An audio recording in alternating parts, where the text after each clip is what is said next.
যুগটা এমন যে ধার্মিক যারা এখন আমরা যারা ধার্মিক বলে দাবি করি, আমরা বেশিরভাগই এখন দুনিয়া পূজারি। দাড়ি, টুপি, পাগড়ি, জুব্বা যাই হোক লেবাস পোশাক, আমাদের মধ্যে বেশিরভাগ ম্যাক্সিমাম ইল্লা মাশাআল্লাহ দুনিয়া পূজারি। দুনিয়ার ভালো মন্দ আগে বুঝবো, তারপর দিনকে আমরা দুনিয়ার উপরে অগ্রাধিকার দিতে শিখছি না। আগে দুনিয়া, পরে দিন। এমন একটা যুগ যেখানে ধার্মিকদের ঐক্যবদ্ধ থাকার কথা, স্পেশালি মুসলিমদের, কিন্তু আমরা মুসলিমদের মধ্যে কোনো ঐক্য দেখতে পারি না। যতই ঐক্যের বলে আওড়াই না কেন, বাস্তবতা হচ্ছে এই যে আসলে এখানে ঐক্যের কোনো নামগন্ধ নাই। ঐক্যের কোনো নামগন্ধ নাই, কিন্তু আমরা চাই যে সবাই ঐক্যবদ্ধ হই। ঠিক আছে, অদ্ভুত যুগ। আমাদের যেমন সাহসী হওয়া উচিত ছিল, আমরা আসলে পারছি না। আমাদের যেমন ঈমান, শৌর্য, বীর্য এবং দূরদর্শিতা রাখা উচিত ছিল, আমরা আসলে পারছি না। ধর্মের মধ্যে আপনি দেখেন ম্যাক্সিমাম ধার্মিক দুনিয়াদার হয়ে গেছে। দুনিয়ার স্বার্থ আগে, তারপর দিন। যে যার স্বার্থে দিনের কাজ করছে, আবার ঐক্যের স্লোগানও তুলছে। সবাই সবার মতোই দিনের কাজ করছে, আলাদা আলাদা ভাবে, আবার সবাই ঐক্যের কথাও বলছে। একজনকে বলেন যে ঠিক আছে, আপনারা সবাই মিলে একজন আলেমকে সিলেক্ট করেন যিনি মুসলিমদেরকে লিড দিবেন, দেখেন একজনকে সিলেক্ট করতে পারে কিনা। একদিন বলেছিলাম সবাইকে নিয়ে বসে এক কাপ চা খাওয়ান, দেখেন পারেন কিনা। কিন্তু মুখে কিন্তু সবাই স্লোগান তুলছি যে আল কোরআনের আলো, ঘরে ঘরে জালো, দুনিয়ার মুসলিম এক হও এক হও, কতই না স্লোগান। প্র্যাকটিক্যাল কোনো ইনিশিয়েটিভ নাই আসলে। কিন্তু আপনি অন দ্য আদার হ্যান্ড দেখেন, ইসলামের এগেনস্টে যারা থাকে, আসলে কুফার যারা, মুনাফেক যারা, যারা মিথ্যাবাদী সভ্যতার ধারক ও বাহক, এরা দেখবেন ইউনাইটেড। এদের মধ্যে 100টার মধ্যে 90টা বিষয়ে যদি দ্বিমত থাকে, তারপরেও তারা একটা জায়গায় ইউনাইটেড যে ইসলাম এবং মুসলিমকে ডমিনেট করতে। আর আমাদের মধ্যে যদি 100টার মধ্যে 99টা বিষয়ে একমত থাকি আমরা, আর একটা বিষয়ে আমরা যদি দ্বিমত থাকি, আমাদের সেপারেশনের জন্য দ্যাটস এনাফ। এই যুগে আছি আপনি আমি। খেয়াল করে দেখেন, আমরা আইওয়াশ শোডাউনে বেশি বিশ্বাসী এখন।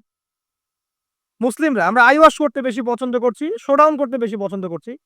কনস্ট্রাকটিভ কোনো কাজ নাই। আজকে আপনি একটা পোস্ট দিচ্ছেন, কালকে একটা লেকচার দিচ্ছেন। আজকে একটা বই লিখছেন, ঠিক আছে, কালকে হয়তো আপনি অন্য কিছু করছেন। কিন্তু কাজগুলো সব বিক্ষিপ্ত, কনস্ট্রাকটিভ না, যার কোনো লক্ষ্য আছে, সুনির্দিষ্ট লক্ষ্য আছে। সুনির্দিষ্ট লক্ষ্যকে সামনে রেখে মুসলিমদেরকে কাজ করতে হবে। কিন্তু এই দায়িত্ব কে পালন করবে? তরুণ সমাজ এখন মুখিয়ে থাকে এসবের জন্য, তাদেরকে কে নেতৃত্ব দিবে? তাদেরকে বিষয়গুলো বুঝাবে কে? সিচুয়েশন ব্যাখ্যা করবে কে? আর যদি আপনি 2-4 লাইন বেশি কথা বলা শুরু করেন, তাহলে আপনার গলা বন্ধ করে দেওয়া হবে। আস্তে আস্তে এগুলো সব মেনে নিচ্ছি। এভাবেই চলছে বিগত 100 বছরে। লাস্ট 100 বছরে, এক বছরে কয় দিন? 365 দিন। এই বিগত 100 বছরে এক একটা করে দিন, এক একটা করে রাত গিয়েছে, উম্মাহ আজকে এই জায়গায় এসেছে। আজকে থেকে 100 বছর আগের উম্মার হিস্ট্রিগুলো পড়ে দেখেন। তারপরে আরো সামনে যান, ওসমানীয় খেলাফতের দিকে যান, তার আগে যান ফাতেমিতে যান, কর্ডোভায় যান, মুঘলে যান, এদিকে আপনার মামলুকে যান, ঠিক আছে, তাবেঈনদের যুগে যান, আব্বাসীয় খেলাফতের যুগে যান, উমাইয়াতে যান, সাহাবীদের যুগে যান, দেখবেন ওই সময়কার মুসলিমদের অবস্থা এমন ছিল না, এবং বিশ্বের প্রেক্ষাপটে এমন ছিল না। তো এগুলো নিয়ে ভাবতে হবে। ভাবতে হলে পড়তে হবে, কোরআন পড়তে হবে, হাদিস পড়তে হবে, ইতিহাস পড়তে হবে, অর্থনীতি সম্পর্কে জানতে হবে, পলিটিক্যাল সায়েন্স পড়তে হবে। কে পড়তে চায়? অনলাইনের যুগ, সবাই লেকচার শুনতে চায়, এবং লেকচার শোনা জাতি হুজুকে লাফায় বেশি। একজন আলেম একটা কথা বলবে, ওটার পিছনে হুজুকে লাফাবে। আবার দেখবে আরেকজন আলেম তার কাউন্টার একটা দলিল দিয়েছে, এবার এর পিছনে হুজুকে লাফাবে। আসলে কার দলিল কতটুকু অথেন্টিক এ তো জানে না, কারণ এ তো পড়াশোনাই করতে চায় না। আমরা পড়তে চাই কম, লেকচার শুনতে চাই বেশি। আর লেকচার শুনছেন আজকে আপনি এক টপিকে, কালকে আরেক টপিকে, তারপরের দিন আরেক টপিকে, কোনো কনস্ট্রাকটিভ কিছু নাই, মাথাটা বিক্ষিপ্ত। আসলে আমাদের এখন একটা সমস্যা আছে, বর্তমান যুগটা খুব তাড়াহুড়ার যুগ। মানে এই যুগে মানুষ ধৈর্য ধরতে পারে কম, সবর করতে পারে কম, সবকিছু ফলাফল মানুষ খুব দ্রুত চায়। যেমন স্মার্টফোন চালাতে চালাতে আমাদের মাথাটা খুব দ্রুত হয়ে গেছে, স্মার্টফোন চালাতে চালাতে সবকিছু খুব দ্রুত চাই আমরা আর কি। তো দিনের বিষয়েও আমাদের এই ব্যস্ততা এখন কমছে না, সবকিছু খুব দ্রুত চাই, তাড়াতাড়ি আমল করব, তাড়াতাড়ি জান্নাতে চলে যাব। দিনের জন্যে সবর করা, প্রচেষ্টা চালানো, ধৈর্য ধরা, হ্যাঁ, আঘাত নির্যাতন সহ্য করা, সবর করা, আবার পড়ে গেলে উঠে দাঁড়ানো, এত সময় কোথায় আমাদের? আর এখনকার যুগটা অদ্ভুত একটা যুগ। মানে যত এই যুগে আমরা বেঁচে থাকছি আমরা বিস্ময়ে হতবাক। মানে আসলে আবু বকর, ওমর, ওসমান, আলী রাদিয়াল্লাহু আনহুম, আল্লাহ পাক তাদেরকে জান্নাতুল ফিরদৌস দান করুন, তারা যদি এই যুগে আসতেন, একদিন থাকলেই আল্লাহকে রিকোয়েস্ট করতেন, আল্লাহ আমাদেরকে আবার আগের যুগে নিয়ে যাও, এখানে থাকতে পারবো না। অদ্ভুত যুগ। যুগটা এমন যে ধার্মিক যারা, এখন আমরা যারা ধার্মিক বলে দাবি করি, আমরা বেশিরভাগই এখন দুনিয়া পূজারি। দাড়ি, টুপি, পাগড়ি, জুব্বা, যাই হোক লেবাস পোশাক, আমাদের মধ্যে বেশিরভাগ, ম্যাক্সিমাম ইল্লা মাশাআল্লাহ দুনিয়া পূজারি। দুনিয়ার ভালো মন্দ আগে বুঝবো, তারপর দিনকে আমরা দুনিয়ার উপরে অগ্রাধিকার দিতে শিখছি না। আগে দুনিয়া, পরে দিন। এমন একটা যুগ যেখানে ধার্মিকদের ঐক্যবদ্ধ থাকার কথা, স্পেশালি মুসলিমদের, কিন্তু আমরা মুসলিমদের মধ্যে কোনো ঐক্য দেখতে পারি না। যতই ঐক্যের বলি আওড়াই না কেন, বাস্তবতা হচ্ছে এই যে আসলে এখানে ঐক্যের কোনো নামগন্ধ নাই, ঐক্যের কোনো নামগন্ধ নাই। কিন্তু আমরা চাই যে সবাই ঐক্যবদ্ধ হই, ঠিক আছে? অদ্ভুত যুগ। দেখবেন 5 ওয়াক্ত নামাজ পড়ছে মাশাআল্লাহ মসজিদ কমিটির সভাপতি হাজী সাহেব, সুদ ছাড়তে পারছে না। অদ্ভুত যুগ। দেখবেন যে মাশাআল্লাহ বাবা তাহাজ্জুদ গোজার, বাবা প্রত্যেক রাতে তাহাজ্জুদে নামাজ পড়ে মাশাআল্লাহ। মাও দেখবেন যে বোরখা পরে বাইরে বের হচ্ছে, মেয়ের গায়ে পর্দার বালাই নাই। অদ্ভুত যুগ। মানে মা আর মেয়ে বাইরে বের হয়েছে, মা মাশাআল্লাহ খাস পর্দা, যদিও তার দিকে কেউ তাকায় না, আর মেয়ের গায়ে পর্দার কোনো বালাই নাই। মানে এমন একটা যুগ, আপনি যদি আল্লাহ এবং তার রাসূলের চোখ দিয়ে দেখেন, কোরআন এবং সুন্নাহর নূর দিয়ে এই বিশ্বটাকে দেখেন, আপনি হতবাক হয়ে যাবেন যে কি হচ্ছে আশপাশে। আসলে এই ওয়ার্ল্ডটাই পাগল না আমি নিজেই পাগল, তখন আপনার কাছে এরকম মনে হবে। তো এখন মনে হয় আমরা নিজেরাই মনে হয় পাগল, ওরাই মনে হয় সুস্থ। আপনি হয়তো ভাবছেন যে আপনি 5 ওয়াক্ত নামাজ পড়েন, মাশাআল্লাহ রোজা রাখেন, যাকাত দেন, ইসলামিক লাইফ মেইনটেইন করেন, বাইরের জগৎটাও এমন। আসলে ব্যাপারটা এমন না। বাইরের জগৎটা ডেঞ্জারাস, ডিসগাস্টিং, মানে একটা ডেভাস্টেটিং বাইরের জগৎটা। পাপ, পঙ্কিলতা, অশ্লীলতা, ফাহেসা, হারাম, ব্যভিচার, জিনা, সুদ, ঘুষ, দুর্নীতি, হত্যা, রাহাজানি, ডাকাতি, চুরি শব্দে ভর্তি বাইরের জগৎ। আর আমরা মসজিদে এসে 5 ওয়াক্ত সালাত আদায় করছি আর মনে করছি আমরা সেফ।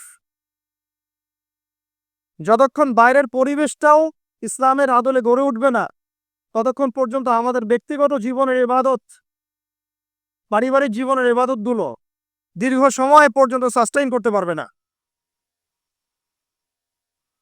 অদ্ভুত যুগ। ঘরে ঘরে দেখবেন পরকীয়া চলছে, ম্যাক্সিমাম ঘরে ঘরেই পরকীয়া। স্বামী স্ত্রীকে নিয়ে সন্তুষ্ট না, স্ত্রীও স্বামীকে নিয়ে সন্তুষ্ট না। আগে যেমন ডায়মন্ড খুঁজে পাওয়াটা খুব রেয়ার একটা ব্যাপার ছিল, এখন একটা কুমারী মেয়ে খুঁজে পাওয়াটা রেয়ার ব্যাপার হয়ে গেছে। বিয়ে তো করেন নাই, করতে যান সামনে, আর যারা করেছেন তারা তো আমার কথা বুঝবেন যে কারেন্ট জালেও যে জাটকা ধরা পড়তো, এখন আপনি ওই কি বলবো পবিত্রতার জাল দিয়ে সার্চ করেন, দেখেন কয়টা কুমারী মেয়ে খুঁজে পান। স্কুল কলেজের মেয়েরাও এখন কুমারী নাই, স্কুল কলেজের মেয়েরাও এখন কুমারী নাই, অনেকেই নাই, ইল্লা মাশাআল্লাহ। পরিবারের লোকজন জানেও এগুলা, এটাই স্বাভাবিক এখন। গত লেকচারে কিছু কথা বলছিলাম যে মিডিয়ার মধ্য দিয়ে এমন একটা ট্রেন্ড চালু করা হয়েছে যে আস্তে আস্তে পাপগুলোকে স্বাভাবিক করে ফেলা হয়েছে। সুদ খায় মানুষ, কোনো ফিলিংস নাই, মনে করো স্বাভাবিক, সবাই খায় আমিও খাই, এ যুগে না খেলে চলে নাকি? ঘুষ নেয় মানুষ, বলে স্বাভাবিক, ঘুষ ছাড়া কি চাকরি হয়? Normal trend. দুর্নীতি মানুষ করে, স্বাভাবিক, নর্মাল, ও তো করে, আমি করি তো কি হয়েছে, আমার বড়জনও তো করে, সেই বড়জন বলছে আমি করি তো কি হয়েছে, তার বড়জনও তো কর। এই করতে করতে টপ টু বটম সব দুর্নীতিবাজ, স্বাভাবিক, নর্মাল, আমরা মেনে নিয়েছি, এভাবেই চলছে। যুবকরা স্মোক করে, মাদক সেবন করে, নর্মাল, সব যুবকই তো করে। কলেজ ইউনিভার্সিটিতে আমি করলে কি সমস্যা? জিনা, সবাই তো যাচ্ছে পতিতালয়, তা আমি গেলে কি সমস্যা? সবাই অ্যাফেয়ার করছে আরাম, তা আমার একটা গার্লফ্রেন্ড থাকলে কি সমস্যা? এভরিবডি এভরিবডি হারামগুলোকে আমরা মেনে নিয়েছি এবং মিডিয়ার মধ্যে দিয়ে ট্রেন্ডটা চালু করা হয়েছে যেগুলো নর্মাল। অথচ নবী সাল্লাল্লাহু আলাইহি ওয়াসাল্লাম, এই যে ফয়জুল কালাম বইয়ের মধ্যে হাদিসটা আছে যে যখন তোমার পাপ তোমাকে বাধা দিবে না, মানে তোমার ভিতর থেকে একটা বাধা আসবে না যেটা পাপ, বুঝবা যে ঈমান নাই তোমার মধ্যে। যখন ভিতর থেকে পাপ করলে একটা বাধা আসে, বুঝবা তুমি ঈমানদার।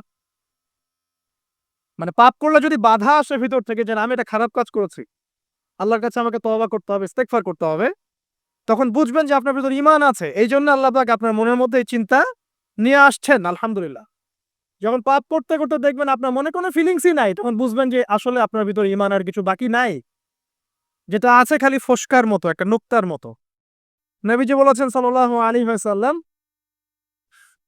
মানুষের অন্তর থেকে আমানত উঠে যাবে, একটা ফস্কার মতো পড়ে থাকবে, নুক্তার মতো পড়ে থাকবে। জনগণ বলবে যে অমুক লোক খুব বড় আমানতদার, অথচ ওর কলমের মধ্যে আমানতের জাররা পরিমাণ বাকি থাকবেন। তো কোরআন এবং সুন্নাহর চোখ দিয়ে আপনি একটু চারপাশটাকে দেখেন, একটু অনেস্ট হই, নিজের সাথে একটু অনেস্ট হই। আমার মধ্যেও যদি ভুল থাকে আমিও নিজেরটাকে একটু দেখি। আমাদের যেভাবে আমল করা উচিত ছিল, আমরা যারা দ্বীনের দায়ী বলি বা আলেম বলি, রিপ্রেজেন্টেটিভ বলি, আমরা সেরকম আমল করতে পারছি না। আমাদের যেমন সাহসী হওয়া উচিত ছিল, আমরা আসলে পারছি না। আমাদের যেমন ঈমান, শৌর্য, বীর্য এবং দূরদর্শিতা রাখা উচিত ছিল, আমরা আসলে পারছি না।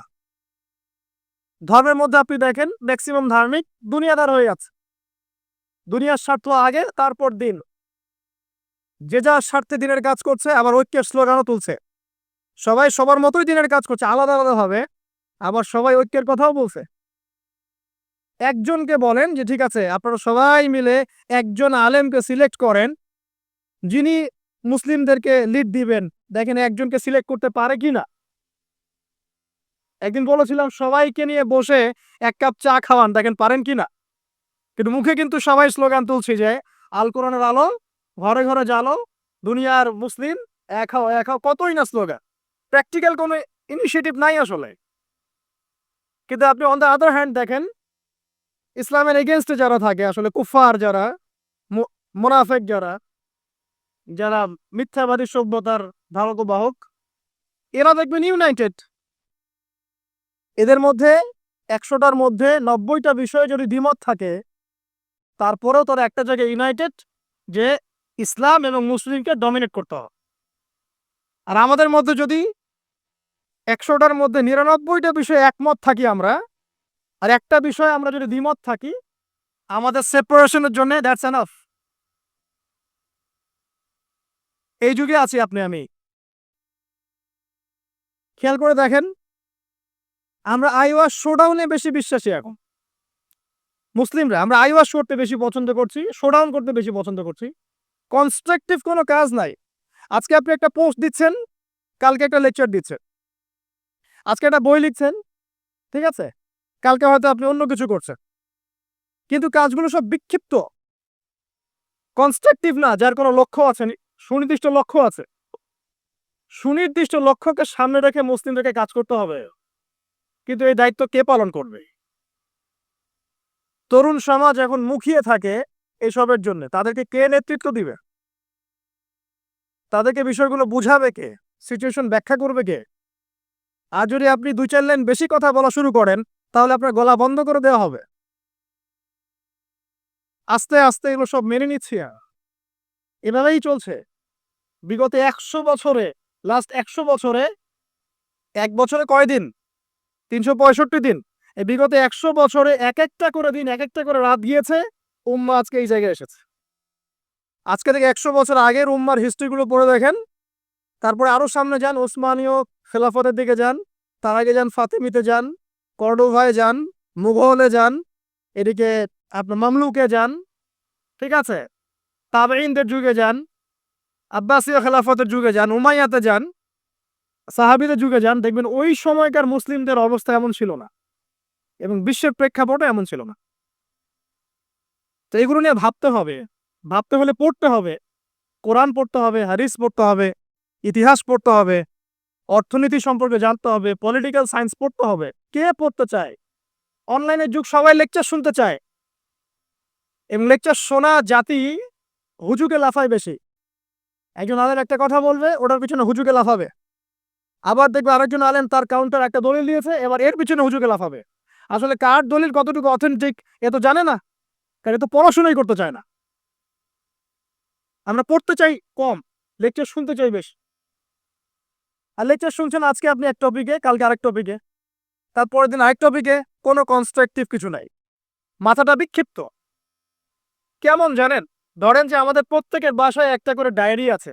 একটা এক্সাম্পল দেই, একটা করে ডায়েরি মনে করেন সবার বাসায় আছে।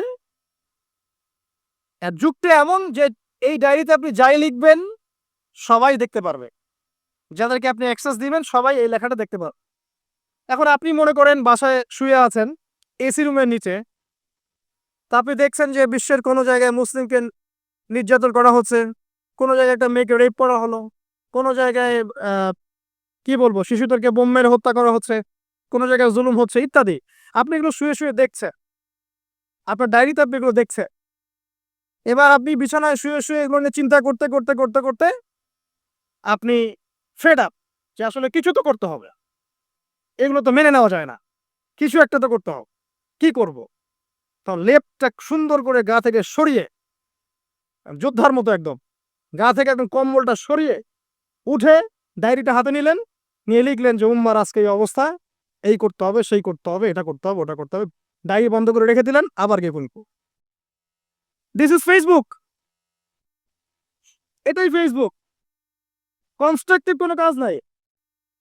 আপনি আপনার মতো লিখলেন, শুয়ে পড়লেন, আরেকজন আরেকজনের মতো লিখলো, সে শুয়ে পড়লো, আরেকজন লিখলো, সে শুয়ে পড়লো। এরা ইউনাইটেড না, আর এদেরকে লিড দেওয়ার মতো কেউ নাই। আবার যা ঐক্যের কথা বলছে, এরা ইন্টারনালি ডিভাইডেড। এভাবে কি একটা জাতি সফল হবে কিনা, এটা আমার প্রশ্ন। আমাদের আগে সামাজিক যোগাযোগ মাধ্যম ব্যবহার করার মানে যে কি বলবো নিয়ম শৃঙ্খলা শেখা উচিত। আসলে সামাজিক যোগাযোগ মাধ্যম কিভাবে ব্যবহার করতে হয়, ইফেক্টিভ ইউজিং শেখা দরকার অনলাইন সেকশনে। আমরা মোটেও সামাজিক যোগাযোগ মাধ্যম ইফেক্টিভলি ইউজ করতে জানি না। এই মাধ্যমটাকে আমরা বানিয়েছি সমালোচনার মাধ্যম, কাউকে ধুয়ে দেওয়ার মাধ্যম, মাঝে মাঝে একটু আইওয়াজ শোডাউন করার মাধ্যম। একজন ওমরা করতে গিয়েছে, ছবি, সেলফি, এই সেই। ভাই কি দরকার আছে আপনার ওমরা করতে গিয়েছেন এত মানুষকে জানানোর কি দরকার আছে? একজন লেকচার দিতে এসেছেন, গাড়ি থেকে নামলাম, সবাই ভিডিও, সেলফি, ফোনস, স্লোগান। আমি কাকে দেখাচ্ছি আসলে এগুলা? আর এগুলো যাদেরকে দেখাচ্ছি, এটা দেখায় আমার লাভটা কি আসলে? আল্লাহ পাক কি আমার এই দেখার মুখাপেক্ষী নাকি? আমার মনে যদি ইখলাস ও নিয়াত থাকে, নিয়াত বিশুদ্ধ থাকে, আমি তো গোপনে আসলেও নাকি আল্লাহ পাক দিবে। আর আল্লাহ পাক যদি দেখাতে চান আমাকে, তাহলে আল্লাহ পাক আমাকে তুলে নিয়ে আসে সবার সামনে দাঁড় করায় দিবেন। যদি আমি পাহাড়েও লুকাতে চাই, আর আল্লাহ যদি চান যে আল্লাহ পাক আমাকে দেখাবেন সবার সামনে, আল্লাহ পাক ওখান থেকে তুলে আপনাকে দেখাবেন। আর যারা সবাইকে দেখাতে পছন্দ করে, আল্লাহ পাক ওদেরকে আস্তে আস্তে এখান থেকে মিটিয়ে দেয়। দেখেন অনলাইন সেকশনে আমরা ইউজিং ঠিক মতো জানি না, আমরা এখানে সমালোচনার মাধ্যম বানিয়েছি, আইওয়াস শোডাউনের মাধ্যম বানিয়েছি, কনস্ট্রাকটিভ কোনো কিছু না, জাস্ট আবেগ ঝাড়ার একটা মাধ্যম বানিয়েছি। সামাজিক যোগাযোগ মাধ্যম ইউজিংটা শিখতে হবে আগে, ইফেক্টিভ ইউজিং কিভাবে। যারা এগুলো লঞ্চ করেছে এরাও তো এগুলো ইউজ করে, ওরা কি আমাদের মতো করে ইউজ করে? তো ভেবে দেখেন তো। বরং আমরা কি ইউজ করছি তারা মনিটর করে এবং তারা কন্ট্রোল করে। আপনি একটা ভিডিও দেখেন ফেসবুকে, মনে করেন আপনি জমি কিনবেন, কথার কথা ফ্ল্যাট কিনবেন, একটা ফ্ল্যাট কেনার ভিডিও দেখতে থাকেন, আপনি দেখবেন যে পরের দিন যখন আপনি ঢুকবেন ফেসবুকে আপনাকে ওই ভিডিওগুলি দেখানো হচ্ছে। তারা আপনার মাইন্ডটাকে রিড করে ফেলেছে। মানে কাজ নাই, সারাদিন খেয়ে দেয় অহেতুক কিছু বিষয় নিয়ে পড়ে থাকি। একটা ঘটনা ঘটার আগে আমরা এমনভাবে এটাকে ভাইভ তৈরি করি, এটাই হচ্ছে আপনার মাইন্ড প্রোগ্রামিং। ঠিক এইভাবেই পশ্চিমারা এইসব মাধ্যমগুলো দিয়ে আমাদের মাইন্ড প্রোগ্রামিং করছে। তো দেখেন আমাদের ইফেক্টিভ ইউজিং শেখা দরকার, আইওয়াস সরানোর দরকার নাই। তো এই যুগে আপনি ওই ডায়েরিতে লিখে কাজ হবে না, এই যুগে কনস্ট্রাকটিভ কাজ করতে হবে, যেমনটা কাজ করছে ইসলামের বিরোধী শক্তিরা। ওরা মিডিয়াকে কাজে লাগায় ঠিকই, কিন্তু ওদের স্বার্থে কাজে লাগায়। ওরা মিডিয়া ওদের মতো করে কন্ট্রোল করে, ওদের মতো করে নিউজ করে। যখন ওরা সারা বিশ্বে ছড়িয়ে দিল যে মুসলিমরা সন্ত্রাসী এবং মুসলিমরা জঙ্গি, সবাই দাড়ি টুপি দেখলে বাঁকা চোখে তাকানো শুরু করে, এ মনে হয় জঙ্গি, এ মনে হয় জঙ্গি, ওই বোরখার নিচে মনে হয় বোম আছে ইত্যাদি। এই ভাইভটা কে তৈরি করলো? হ্যাঁ, ওরাই তৈরি করলো। কোনোদিন কি কোন মুসলিমকে আল্লাহ পাক অনুমতি দিয়েছেন যে সে মানে একটা নিরপরাধ মানুষকে হত্যা করবে? এই অনুমতিকে আল্লাহ পাক দিয়েছেন? অথচ ওরা এমন ভাবে ফুটিয়ে তুলছে যে মুসলিমরা মনে হয় নিরপরাধ মানুষকে হত্যা করে, এরা মনে হয় সন্ত্রাসী, বোমাবাজি করে ইত্যাদি। তো মিডিয়া ভাইভ, ওরা ওদের স্বার্থে মিডিয়া ইউজ করছে। এই যুগে আপনি আমি থাকি, তাহলে কতটা স্মার্ট হয়ে দিনের কাজ করা উচিত সেটা বোঝাও আমাদের। দেখবেন অফলাইনে মাঠ পর্যায়ে দিনের কাজ বেদিনেরা তাদের কাজ করছে, যারা বেদিন তারা ওদের কাজ ঠিকই করছে। আমরা এরকম একটা যুগে বাস করছি। তো এসব ডায়েরিতে, ভার্চুয়াল ডায়েরিতে যুদ্ধ করে কোনো কাজ নাই। প্র্যাকটিক্যালি পড়াশোনা শিখতে হবে, আগে আগে ইলম অর্জন করতে হবে, আলেম ওলামার কাছে আসতে হবে, তাদের সোহবতে এসে দিন শিখতে হবে এবং আমলটা বাড়াতে হবে, তাজকি আত্মশুদ্ধি বাড়াতে হবে, মানে ভিতরের আত্মশুদ্ধিটা বাড়াতে হবে, হালাল উপার্জনের দিকে ফোকাস করতে হবে। মুসলিম উম্মার মধ্যে কোনো বিভক্তি ছড়ানো যাবে না, ইউনাইটেড করতে পারি না পারি বিভক্তি ছড়ানো যাবে না। যে ইস্যুগুলো মাইনর এগুলো নিয়ে এত বেশি ঝগড়া করা যাবে না, ফাসাদ ক্রিয়েট করা যাবে না। এছাড়া আপনার পরিবারের যে আদর্শ এটাকে শক্ত করতে হবে, বাচ্চাদেরকে মানুষ করতে হবে, সন্ততিকে মানুষ করতে হবে, কনস্ট্রাকটিভ কাজ করতে হবে। এডুকেশনাল ইনস্টিটিউশন করে তোলেন, শিক্ষা প্রতিষ্ঠান করে তোলেন, সমাজ কল্যাণমূলক কোনো ফাউন্ডেশন করেন, মানবতা সেবায় কাজ করেন, দেশকে ভালো কিছু দেন, রাষ্ট্রকে ভালো কিছু দেন, ভালো করে পড়াশোনা করে রাষ্ট্রীয় বড় বড় পদে চাকরি করেন। যত বেশি মানুষ, ভালো মানুষ সেখানে যাবে, আশা করা যায় তত দুর্নীতি কমে যাবে ইনশাআল্লাহ। এখান থেকে সরে আসার দরকার নাই, বরং আপনি আরো বেশি করে পড়াশোনা করেন, বিসিএস ক্যাডার হন, বড় বড় পোস্টে যান, সততা নিয়ে ইমান নিয়ে এমপি মন্ত্রী হন, হয়ে দেশ শাসন করেন, কনস্ট্রাকটিভ কাজ করেন। আমি বুঝাতে চাচ্ছি যে আমরা এমন একটা যুগে আছি যে আমরা কাজের চেয়ে আইওয়াস শোডাউন এবং অপরিপক্কতায় বেশি পারদর্শী। আমাদেরকে একটু পরিপক্কতা প্রদর্শন করতে হবে এবং আগে যুগটাকে রিড করতে হবে। তো রিড করার বিষয়ে আপনাকে বলছিলাম যে এমন একটা যুগে আপনি আছেন, ধর্মের মধ্যে এরকম কলিউশন আছে এবং এটা আমরা মেনেও নিচ্ছি স্বাভাবিকভাবে।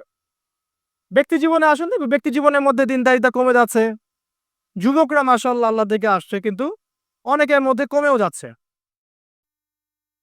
ব্যক্তিগত জীবনে গিয়ে দেখেন যে দিনের জ্ঞান অর্জনকে খুব একটা পরোয়া করছে না, আমলটাকে গুরুত্ব দিচ্ছে ঠিকই, কিন্তু দিনের জ্ঞান অর্জনকে খুব একটা পরোয়া করছে না, হালাল হারাম মেনে চলার ব্যাপারটা পরোয়া করছে না। ঠিক আছে, তারপরে গিয়ে দেখবেন ফ্যামিলিতে গিয়ে দেখবেন ফ্যামিলির মধ্যে বন্ডিংস গুলো কমে যাচ্ছে, ফ্যামিলির মধ্যে যে বন্ড গুলো আগে ছিল শক্ত, এগুলো আস্তে আস্তে কমে যাচ্ছে। ভাইয়ে ভাইয়ে দ্বন্দ্ব, বাবায় সন্তানে দ্বন্দ্ব, মায়ের সন্তানে দ্বন্দ্ব, বোনে মনে দ্বন্দ্ব, স্বামী স্ত্রীতে বিচ্ছেদ, সন্তানরা মানুষ হচ্ছে বাবা মা ছাড়াই। সামাজিক, এই যে সামাজিক গঠনে একক যেটাকে আমরা বলি পরিবার, এর বন্ডিংস গুলো ভেঙে যাচ্ছে এবং এটাকে আমরা নর্মাল মনে করছি এখন। সোশ্যালি দেখেন প্রতিবেশীর খোঁজ খবর নেওয়ার প্রয়োজন মানুষ মনে করছে না এখন। সমাজের মানুষের পাশে দাঁড়ানোর কথা বলেন, একে অপরের সহযোগিতার কথা বলেন, একটু সহ্য করা বা ছাড় দেওয়ার মানসিকতার কথা বলেন, কেউ ছাড় দিতে চায় না। ছাড় দেওয়ার কোনো মানসিকতা নেই। কে কাকে ডিঙিয়ে সামনে যাবে, কে কার ক্ষতি করে উপরে উঠবে, এগুলো আমাদের ট্রেন্ড হয়ে গেছে। ইকোনমিক লাইফে গিয়ে দেখেন হালাল হারামের কেউ পরোয়া করছে না। ঘুষ, দুর্নীতি, সুদ এগুলো নর্মাল। পলিটিক্যাল লাইফে গিয়ে দেখেন আল্লাহ পাকের জমিনে আল্লাহ পাক তাকে দায়িত্ব দিয়েছেন, সে আল্লাহর হুকুম আহকামের 5 পয়সা পরোয়া করে না।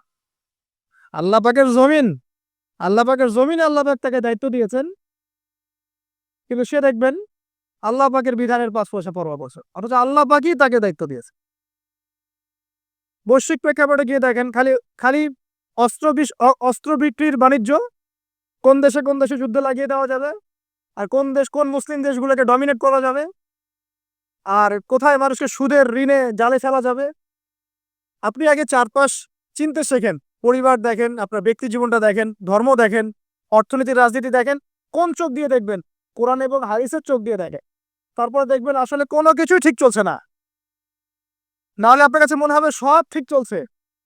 কোরআন সুন্নাহর চোখ দিয়ে দেখেন আসলে কোনো কিছুই পারফেক্ট চলছে না। এখন ক্ষুদ্র পরিসরে আপনার আমার করণীয় বাকি আছে। কি করতে পারে? প্রথম কথা হচ্ছে আমাদেরকে আগে তওবা করতে হবে আল্লাহর কাছে। আমরা প্রত্যেকে যখন আল্লাহর কাছে খালেসভাবে তওবা করব যে আল্লাহ পাক যে উদ্দেশ্যে পৃথিবীতে পাঠিয়েছিলেন সেই উদ্দেশ্য কতটুকু করতে পারছি আমরা জানি না। আল্লাহ আপনি আমাদেরকে মাফ করে দেন এবং এই সমকালীন ফিতনাময় পরিবেশ থেকে আমাদেরকে বাঁচা। আগে তওবা করতে হবে। আমরা এতটা পাপে ডুবে গেছি এখন আমাদের দোয়া কিন্তু মনে হয় না কবুল হচ্ছে। হ্যাঁ, আমরা কি কম দোয়া করি? আমরা কিন্তু প্রচুর দোয়া করি।